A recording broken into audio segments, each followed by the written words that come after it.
Hi, my name is Yahu Williams. I'm a historian, and here are some things you need to know in order to sound smart about the Vietnam War protests. The Vietnam War remains one of the most controversial military engagements in United States history. It was an unpopular war at the time due to several factors. First and foremost, the United States had not clearly articulated its objectives in Vietnam. Secondly, there was no clear declaration of war. Media coverage of the Vietnam War also turned public opinion at home. The daily body counts provided by news anchors on the three major networks alerted Americans to the fact that the Vietnam conflict might very well be unwinnable. Anti-Vietnam War protests actually began as a relatively small movement among intellectuals in small circles on college campuses prior to 1965.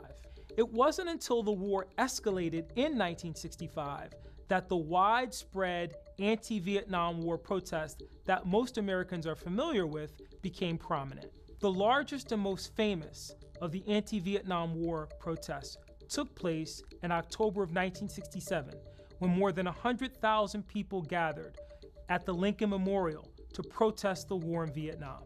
One of the darkest chapters in the anti-war protests that occurred during this period took place in 1970 at Kent State, when a group of National Guardsmen fired into a group of student protesters, killing 4. Anti-Vietnam War protests gained even more ground in December of 1969 when the federal government instituted the first draft lottery, the first of its kind since World War II. This led many young men to flee to Canada to avoid conscription. By 1973, all of these had the cumulative effect of forcing the Nixon administration to rethink its Vietnam policy. And in that year, Nixon effectively announced the end of the Vietnam War.